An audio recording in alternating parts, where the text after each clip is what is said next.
The relationship between Prince William and his father, King Charles III, has always been marked by an unusual mix of closeness and distance. Unlike most fathers and sons, their bond was never allowed to develop naturally, because every interaction was overshadowed by the crown. Charles was not simply dad, he was also the heir apparent, constantly juggling public duties, official speeches, and the expectations of a nation. For William, who grew up craving stability, this meant his father was often present in title but absent in daily life. Even now, when they stand together at events, the formality in their posture reveals how much protocol governs their connection. To the outside world, they are symbols of continuity. But behind palace doors, William has always wrestled with the fact that his father's love was filtered through duty, not the free affection he so desperately needed after Diana's death. No single factor has shaped William's relationship with Charles more than the presence, and the loss, of Princess Diana. William adored his mother, drawing warmth and empathy from her.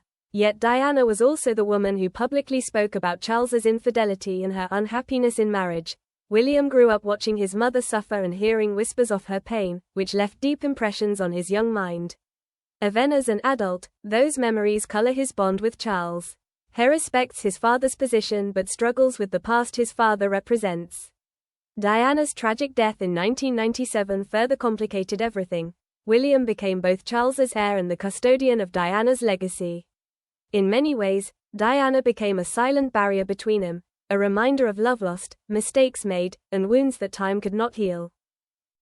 Throughout William's childhood, Charles was consumed by his responsibilities as heir to the throne.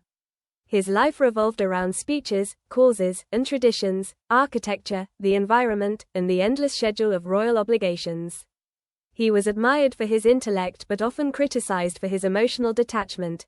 William, as a boy longing for his father's time, felt the absence.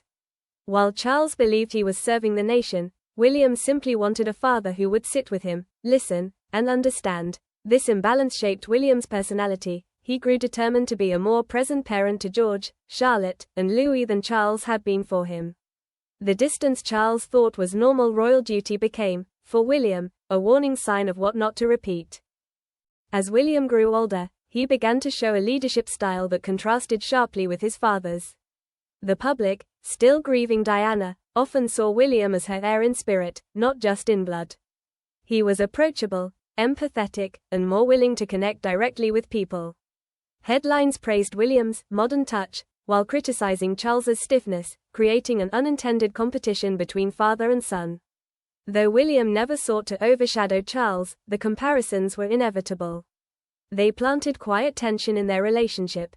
Charles, trying to secure his place as a respected heir, and William, unintentionally becoming the symbol of the monarchy's future long before his time.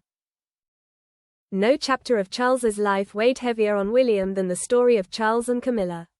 As a child, William witnessed the media's obsession with his parents' crumbling marriage.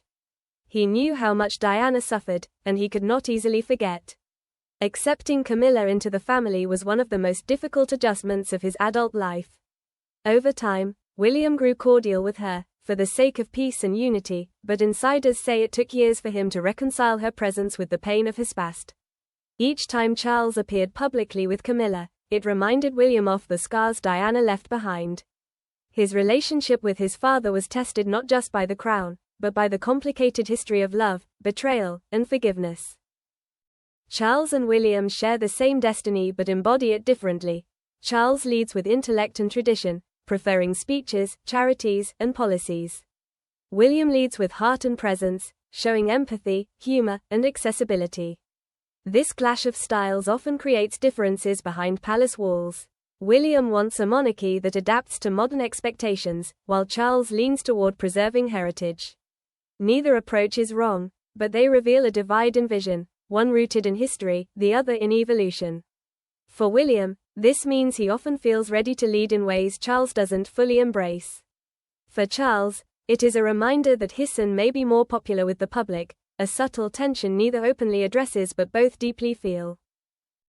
When Charles became king, the dynamic shifted dramatically.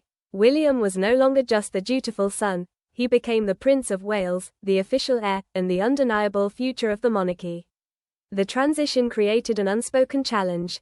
Charles wanted to establish himself as king, but the public's eyes quickly drifted to William as the face of tomorrow. This overlap creates strain. William respects his father's reign but cannot ignore that much of the world is already waiting for his turn.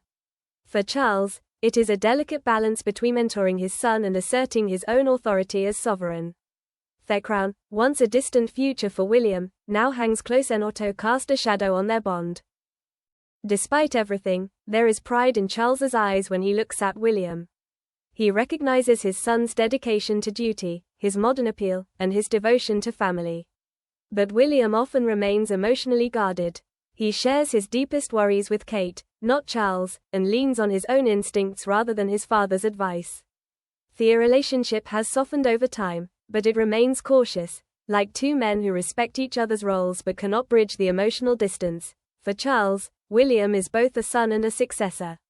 For William, Charles is both a father and a reminder of wounds that will never fully heal.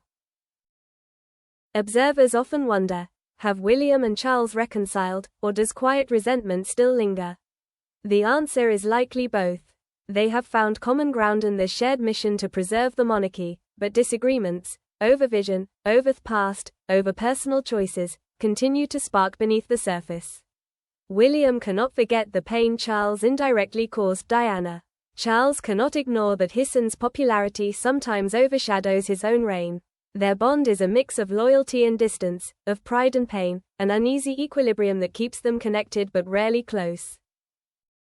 At the core of their relationship lies the crown. It connects them as heir and king but also divides them as father and son. William respects Charles's authority, but he knows one day he will replace him. Charles loves William as his son, but also depends on him as the future of the monarchy. This paradox defines their bond, intimate yet distant, personal yet political. History may record them as two kings in succession, but behind the titles is a more fragile truth, a father and son bound together by love, shadowed by Diana, and forever separated by the heavy weight of a crown.